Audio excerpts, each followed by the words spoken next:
گوش میکنم. امروز ما با شما گفتگو دوستان عزیز که بهترین предложение، بهترین راهی که خبر خوب رو با برادران دوستان خود فرستونید این با واسطه ایما هست. друзья, поделиться میکنید любой خبر خوشی که شما میشنوید میتونید поделиться کنید تا که دیگر برادران با خبر شوند.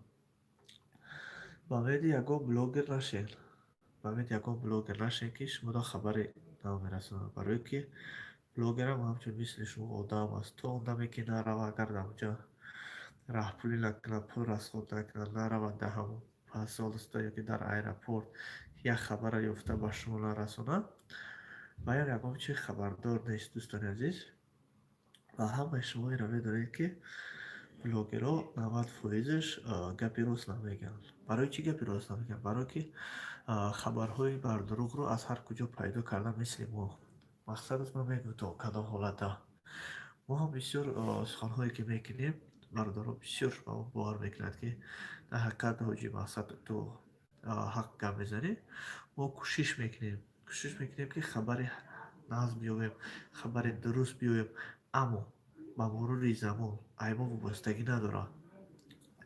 سیتواتسیایی حالتهایی هسته که حالتهای فوق‌العاده میگیم، یعنی حالتهایی هسته که همه معلومات ما بر زلل ما برمیگردد یا که معلوماتی که ما با شما داده میشیم پیشنهاد کرده میشیم بر دروغ ما میبره. چی میبره؟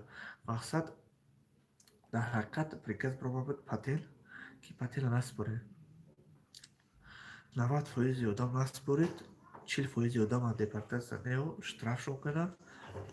بو مردم سپریدن سر کرد بو میگن که تمام نسپره، بو نسپریدن مردم پتینا بلیت گفتم بلیت سر شده، بلیت فروشی سر شده. همه توجیستان رفتی سی برو مدیم خیلی کنتن که در یکم جا بلیت جای ایرپورت افیسیال جای بلیت فروشی نداره. انا بوس وایشید انا گفتیم که خیلی بلیت فروشی سر شده. گفتیم رفتیم ایرپورت پرسیدیم ایرپورت بلیت نمیفروشه. بگشتیم گفتیم که خیلی ما این ایرپورت بلیت نمیفروشه. مردم همون زن میزنه که چی باید ها موجوده بلیت فروشی در اینترنت ها هستش شما نمیفروشه. با خبر شنیدم، با خبر ما بردارو شده، این خبر با خبر راست شد. بعد معلوم شد که ای پاسپورت توجیکستان شهر یکی تیر بود اجازت روی خط دادن که همون نفرانی که بر روی خط گرفته شده است میتونن که ایرپورت رفته بلیت بخرن. انا بو این برادر شنیدم گفتن که برادر بلیت گفتن که مقصد بلیت هسته این جدا بلیت نفروخته هستم. ایشا معلوم میشه که مقصد ما دروغ میگیم. نه просто اینجا چی گم شد اینجا بعد ما علیقش فهمیدیم که هم پاسپورت روی خط کرده بود، روی خط کرده بود همه آدمایی را که رفته در ایرپورت خود نومنویس کرده گم انا ما را اجازه دادن که میتونن بلیت بگیرن. اما همه نمیتونن بلیت بگیرن برای که بسیاری روی خط کردگی نیستن، اما خاطر نمیتونن که مقصد بلیت بگیرن. خیلی داره بلیسش دیگه حوصله شده. اما قبل فرمی آب بخورم که اگر آب بیاره هیچی که آب نمیاره. خیلی برادران افکار دوستان عزیز، برای همه بسیار خبرهایی که ما به شما میرسونیم علیکم و سلام. بسیار خبرهایی که ما به شما میرسونیم ما کوشش میکنیم که دروغ نباشه، بر دروغ نشوه، مثال بر ضد ما نشه. نه که اگر همو آیت قرآن بگیری رو پروی های مردم بخونه دروغگو میبره. روی کتاب قرآن اگر بگیری بخونه دروغگو میبره. برای که مردم چی بگم توضیح بین همدیگریمون به حد همه خیلی سیتواتسی هسته که ما اونا میخوایم که هم خودمون بخوریم و مقصد یک چیزی که ما خورده نمیتونیم نمیخوایم که یک کس دیگه بخورش. همه سگ در یک میپرتونیم باشه تای خوکش میکنیم. و همین خاطر 4 تا بلوگری که داریم در همه یوتیوب یخچون بیچورو میبره که میزن 1000 تاییگه میبره بلوگری چنه حیوان میبره. حیوانی که به عقل گو در حیاتش یه هستم یک کس خیر که نیست یا بلاگر در حیاتش مراجعت که نیست میبره میگه که همه پولای ما رو شما خوردین، همه کار شما کردین. میگه که بلاگر رو ای پولی و تایوم خدا باشم. بسیارش هم خیلی نافهمی های بسیار میگن. بعد لوبوی بلاگر لوبوی آدم شرم داره. یک بار بگن که اوچه تا فلان کنم یا که پدر تا فلان کنم مادر تا فلان کنم ایزا میکشی دیمورا ببروی گپ زنی. نیکی خوب مردی در کاره که با همه حرامی را جواب درست بتیا. در حقیقت کسی که در همین بلاگی میره بلاگرها را حقارت میکنه درباره پدر مادرشون که یک سخن میگه ای را بدونه که وقتی که ما را گفتیسته ما را در آینه دیدیسته در آینه در یک اکران عکسی ما را دیسته وقتی شما را نگاه میکنید در همین اگر همین اکرانتون را سیاه کنید عکس خودتون های برای که چی دشنام میکنید چی گپی که میگن چونا میگن برای ما خفا نمیشیم. بسیار بلاگرها خفا میشن که واه ما را این قاقورت کدامی این قاقورت را نکن او بی پدر او اقی پدر خود چه قاقورت کگه و یا سگ زایدگی باشه اگر سگ باری لقی دهنه میکنه همین یا که مادرش از سگ گزیده باشه.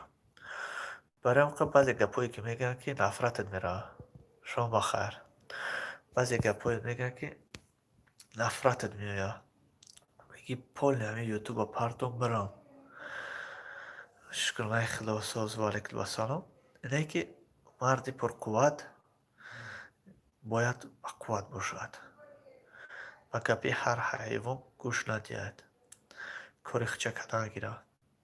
شخصا من یک تماما همه ویدیو رو میپردم همه نمود ویدیو رو میپردم در کانالم شکر الله خدا بهتر شدم میپردم بسیار گپ را مینویسم اینکه وقت کدامش که مرا گپ میزنه یا برخچه دوینه دیگه کنه مرا یک گپی زیادی گفتن شده خیلی قوت کن در کار ای پشتی اکران هرچی گفتن میگیرم اینکه هر چیزی که میگن کسی که مرا چیز میگه اون پدر مادر خچه میگه برادر خچه میگه خچه حقورت میکنه حقورتی با پیش منو میرسه من همه قگم میگم بسیار کمیتر هم قگم میگم با کرش میگم که خدا زده خدا بزند میگم